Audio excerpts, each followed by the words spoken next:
పేద మధ్యతరగతి విద్యార్థులకు విద్యాపరమైన ప్రోత్సాహం అందించడమే లక్ష్యంగా బైంసాపట్నంలో మోహనరావు పాటిల్ ప్రజా ట్రస్ట్ కీలక ముందడుగు వేసింది. పట్నంలోని వేదం తపోవన్ ప్రైవేట్ పాఠశాలలో 10వ తరగతి విద్యార్థులకు ఉచితంగా స్టడీ మెటీరియల్ ను పంపిణీ చేశారు.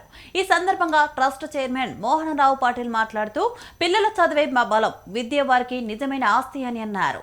విద్యార్థులు చదువుపై ఆసక్తి పెంచుకొని ఉన్నత శిఖరాలను అధిరోహించాలనే ఉద్దేశంతోనే ఈ కార్యక్రమం చేపట్టినట్లు ఆయన తెలిపారు.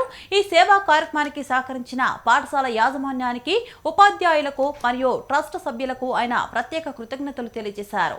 విద్యార్థులకు తోడ్పాటును అందిస్తున్న ట్రస్ట్ కార్యకలాపాలపై స్థానికులు హర్షం వ్యక్తం చేస్తున్నారు.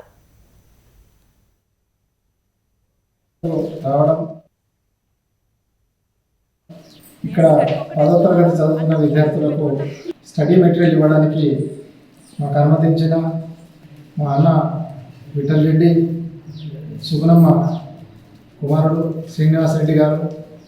శ్రీనివాసరెడ్డి గారు అంటే ఒక సన్నకారు రైతు కుటుంబంలో, చిన్న పరిస్థితుల్లో పుట్టడం జరిగింది.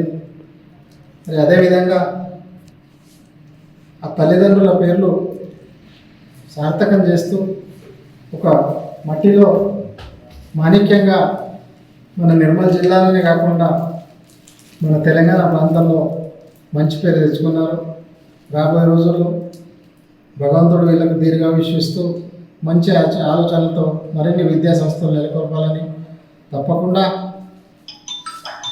వీరికి మేము మా ట్రస్ట్ నేను వ్యక్తిగతంగా ఎప్పుడూ వెంబడి ఉంటానని హామీ ఇస్తూ ముగిస్తున్నాను.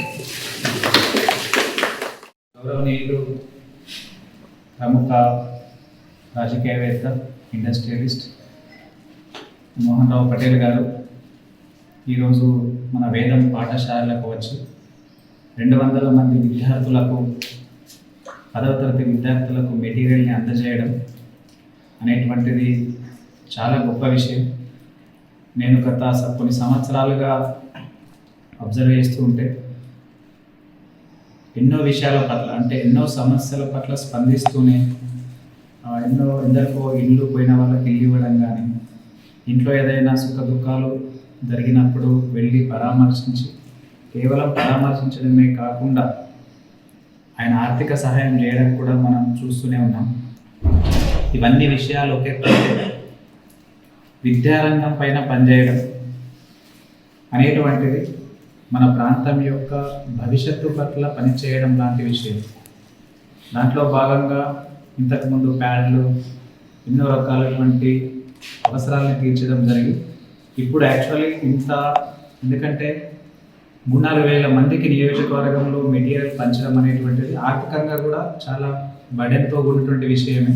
అది కాన్స్టెంట్గా ప్రతిసారి ఒక సంవత్సరం నుంచి ఇంకో సంవత్సరానికి మార్పు చేస్తూ ఇంకా కొంచెం పెంచడం అనేటువంటిది పెద్ద విషయం.